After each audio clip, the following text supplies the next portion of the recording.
Islam masuk dibawa oleh pedagang Arab pada abad 7 Masehi atau 1 Hijriah untuk pertama kalinya dengan membawa hukum-hukum Islam ke Nusantara. Pengaruh Islam yang masuk ke Indonesia menyebabkan munculnya kelompok-kelompok baru yang disebut ulama dan santri yang ingin menjauhkan diri dari pengaruh politik penguasa asing. Islam telah diterima secara massal sebagai agama yang membebaskan manusia dari perbedaan kelas dan memberikan ajaran tentang dinamika kehidupan. Perjalanan perkembangan hukum Islam di Nusantara tak terpisahkan dari sejarah Islam. Hukum Islam juga berjalan beriringan dengan perkembangan serta pelebaran kawasan Islam serta realisasi dengan kultur dan umat Islam. Sistem hukum yang berkembang dan berlaku di Indonesia adalah hukum Islam, adat, dan kolonialisme. Dari ketiga sistem hukum tersebut, sistem hukum dalam negeri Indonesia mengambil bahan penyusunan peraturan perundang-undangannya, yakni berupa unifikasi, yaitu keseragaman peraturan dalam satu hukum nasional. Perkembangan hukum Islam dari masa ke masa. 1. Hukum Islam pada masa kemerdekaan.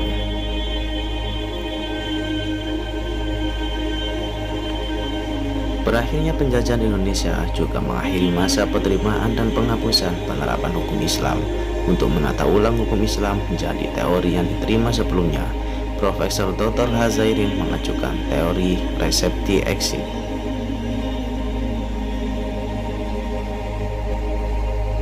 Sedangkan Sayuti Talib mengajukan kebalikan dari resepti, yaitu teori bahwa hukum adat hanya berlaku jika tidak bertentangan dengan hukum Islam.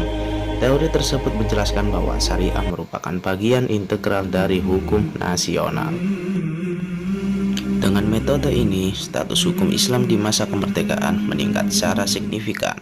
Meskipun sebagian besar masyarakat Indonesia beragama Islam, namun sulit untuk menerapkan hukum Islam karena ideologi negara yang terpilih adalah Pancasila.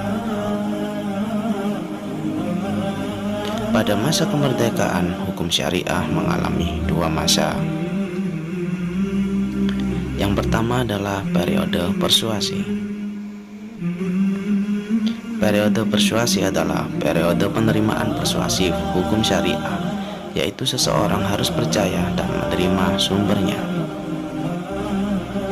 Yang kedua adalah masa kekuasaan. Selama periode ini, status hukum syariah masih belum jelas karena umat Islam sendiri masih merasa bahwa ada permainan politik dengan potensi besar dalam hal yang dicita-citakan umat Islam. Hukum Islam pada masa Orde Lama dan Orde Baru. Perkembangan Islam pada masa Orde Lama saat mulai berlakunya UUD 1945, UUD RI 1949, dan UUD 1950 hanya sebatas pada realisasi ajaran agama sebagai dasar pemerintahan. Pemimpinan demokrasi 1959 sampai 1966, kelompok-kelompok muslim mendapat tekanan besar karena peran dominan kelompok komunis di tingkat pemerintahan tertinggi. Awal tahun 1970-an merupakan periode penting bagi perkembangan Islam di Indonesia.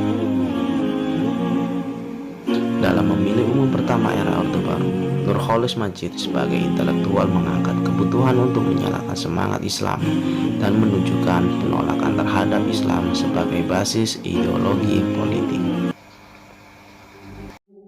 Hukum Islam pada masa reformasi hingga saat ini. Hukum Islam era reformasi sebagai kelanjutan dari era sebelumnya mampu berkembang pesat melalui jalur budaya. Perkembangan Islam pada reformasi ini dibarengi dengan perkembangan budaya Islam. Keadaan ini didukung oleh beberapa undang-undang seperti hukum positif Islam, hukum penyelenggaraan zakat, penyelenggaraan haji, dan tentang bank umum syariah. Perkembangan hukum nasional pasca reformasi meliputi tiga sumber hukum yang sederajat dan seimbang, yaitu hukum adat, hukum barat, dan hukum Islam. Ketiganya merupakan kompetisi yang bebas dan demokratis, tidak wajib. Secara umum, penerapan hukum Islam di wilayah-wilayah Indonesia dapat dibedakan dalam dua bagian, yaitu implementasi penuh dan parsial.